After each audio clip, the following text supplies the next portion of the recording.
कहानी है रामपुर गांव की, जहां के मर्द महिलाओं को हमेशा नीचा दिखाने की कोशिश में रहते। अरे अभी तक खाना नहीं आया, क्या मुझे एक और शादी करने की जरूरत है? नहीं जी नहीं, ऐसा मत करना, वरना मैं कहाँ जाऊंगी। खाना लेकर मैं अभी आई जी। गांव की पंचायत में भी फैसले हमेशा औरतों के खिलाफ ही रहते। मैं जो फैसला सुनाता हूँ वो भगवान की आज्ञा होती है। इस लड़के ने अपने मन से शादी करके अच्छा नहीं किया। लड़के को घर भेज दो और इसकी शादी इसकी जाति की किसी लड़के से करवा दो, लेकिन ये लड़के, इसे तो गांव के बाहर निकाल दो। नहीं नहीं जमींदार साहब, ये क्या बोल रहे हैं? ऐसा नहीं हो सकता। मेरी बेटी मासूम है, इसे अच्छे बुरे की समझ नहीं है। अरे कहाँ जाएगी ये बेचारी? कहाँ जाएगी? इतनी चिंता है तो पूरे परिवार का गांव निकाला कर देते हैं। बेचारे पूरे बसे बसाए परिवार को गांव छोड़ना पड़ता है। चाहे जो हो, अगर बेटियों को कंट्रोल नहीं कर सकते तो गांव में रहने का कोई मतलब नहीं है। यहाँ औरतों को दब कर रहना होगा। कोई भी अपने हिसाब से कुछ नहीं कर सकता, सब ईश्वर की मर्जी से ही होगा। तभी गांव का एक आदमी दौड़ा दौड़ा आता है। सरपंच साहब, जमींदार साहब, वो कालिया है ना, उसकी बेटी पढ़ने के लिए शहर जा रही है। अच्छा, ये कब हो गया? और कालिया की हिम्मत कैसे हो गई ऐसा करने की? लेकर आओ उसे और उसकी बेटी को। बस फिर क्या था, हाजिर हो जाते हैं कालिया और उसकी बेटी सरपंच के सामने। और कालिया, ये क्या सुनने में आ रहा है? बेटी को इंजीनियर बना रहा है तू? और ये बता, गांव में तो स्कूल नहीं है, फिर कहां से इतनी क्लास पास कर गई तेरी बेटी? राधा, जो कि कालिया की बेटी है, उसे लगता है कि सरपंच उसकी तारीफ कर रहे हैं। सरपंच जी, मैंने ऑनलाइन पढ़ाई की है, डिस्टेंस लर्निंग से। सभी में मैंने अच्छे नंबर पाए हैं, जिसे देखते हुए शहर की इंजीनियरिंग कॉलेज में मुझे स्कॉलरशिप मिली है। वाह जी वाह, क्या होती है ये? पहले तो ये बताओ, फिर आगे की बात करते हैं। पूरा गांव राधा की बात सुन रहा था और राधा बोलती जा रही थी। तो ऐसे मैं फ्री में एक अच्छी शिक्षा लेकर गांव में जो कुछ परेशानियां हैं, जैसे बिजली, पानी और इंटरनेट जैसी समस्याओं के लिए काम करूंगी। मैं गांव को शहर से जोड़ने के लिए पुल का निर्माण करवाने का प्रस्ताव रखूंगी। मुझे पूरी उम्मीद है कि जल्द ही हमारा गांव भी तरक्की की राह पर चल पड़ेगा। राधा की बात सुनकर सारे गांव वाले ताली बजाने लगते हैं। सरपंच को समझ नहीं आता कि वो क्या करे।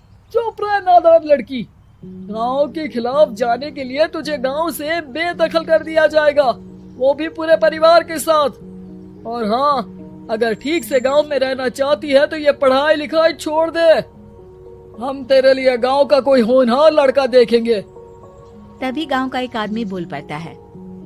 अरे नहीं नहीं सरपंच जी, राधा बिटिया जो बता रही है, अगर वैसा हो जाए तो हम लोगों को पैसा कमाने के लिए बाहर नहीं जाना पड़ेगा। हाँ जी, और ना ही कोसों दूर पानी के लिए भटकना पड़ेगा। हमारे बच्चे भी अच्छी पढ़ाई कर सकेंगे और आगे बढ़ेंगे, ना कि हमारी तरह खेती करते बैठेंगे। क्यों गांव वालों, राधा बिटिया का साथ देना चाहिए ना। सरपंच देखता है कि गांव राधा के साथ है तो वो चुप हो जाता है। वो घर आकर अपने सलाहकार से बात करता है, जो बहुत ही चालाक किस्म का इंसान होता है। अरे सरपंच साहब, आपको बहुत ही होशियारी से काम लेना पड़ेगा। एक बार गांव तरक्की कर गया, यहाँ के बालक पढ़ लिए तो कोई ना पूछेगा आपको। और फिर ये जो बेटा और बेटी है ना आपके, इनको भी आम लोगों की तरह ही जीवन जीना होगा। हाँ, लेकिन करे तो क्या करे? वो ना आप मुझ पर छोड़ दीजिए, बस मैं जैसा बोलूं करते जाइए। अगले रोज सुबह जब गांव वाले सोकर उठते हैं तो राधा के घर के बाहर और साथ ही वो लोग जिन्होंने राधा का सपोर्ट किया था, उनके घर के आगे लाल रंग से कल आऊंगी लिखा होता है। कल आऊंगी, यह क्या होता है? अरे यह तो खून से लिखा है, लगता है कोई भूत प्रेत या चुड़ैल का साया है। चलो सरपंच जी के पास चलते हैं। सभी सरपंच के पास जाकर उसे सारी बात बताते हैं। अरे ये तो बड़ी मुश्किल की बात है। चलो मैं एक बाबा को जानता हूँ, उन्हें बुला लेता हूँ। सरपंच बाबा को लेकर गांव के घर के बाहर जाता है। ओहो, तो ये वो चुड़ैल है जो उन लोगों को निशाना बनाते हैं जो गांव को बदलने का सपना देखते हैं। वो गांव को ऐसे ही संपन्न देखना चाहती है, वो नहीं चाहती कि कोई बाहरी यहाँ का कायाकल्प करे। क्या तुम लोगों में से किसी ने गांव को बदलने की सोच रखी है? तभी राधा की माँ रोते रोते आती है।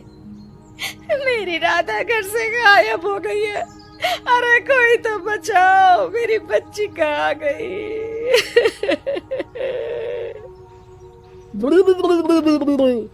ले गई वो चुड़ैल, तेरी बच्ची को ले गई। अब वो उसे श्रापित करके छोड़ेगी, उस पर चुड़ैल का साया हो जाएगा।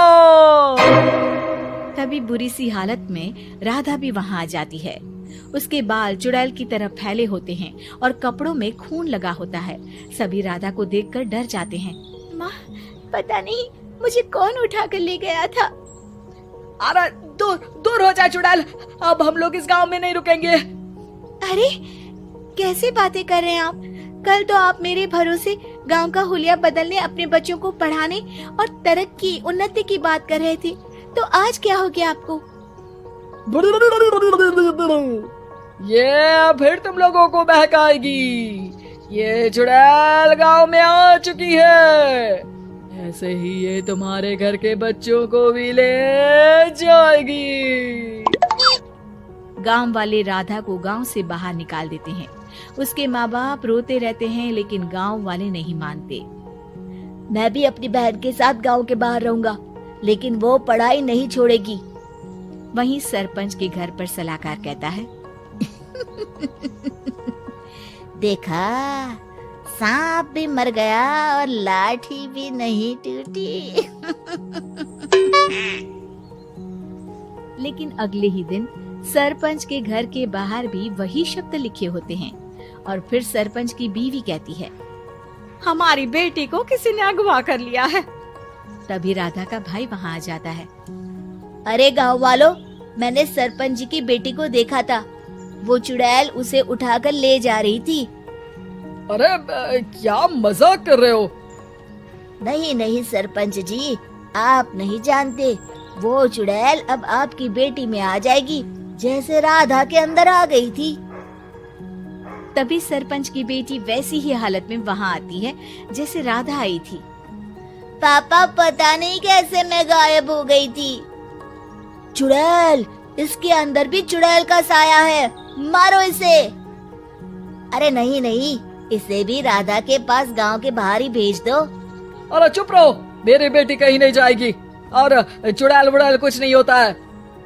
अरे कैसे बात कर रहे हो सरपंच जी? आप तो बोल रहे थे कि आपका फैसला भगवान का ज्ञान होता है, तो अपने पर बात आई तो अब आप ऐसे बोल रहे हैं। अरे ना ना ना, आपको अपनी बेटी को त्यागना ही होगा। अरे बुलाओ बाबा को। राधा का भाई बाबा को ले आता है, जिसे अब गांव वालों के डर के कारण सच बोलना पड़ता है। मैं कोई बाबा नहीं हूँ, मैं तो मोची था। ये सलाहकार महोदय ने मुझे कहा था एक्टिंग करने को। अब वो मुझे पैसे देने वाले हैं। अब मुझे माफ कर दो। गलती हो गई, मुझे माफ कर दो। तभी वहाँ राधा आ जाती है।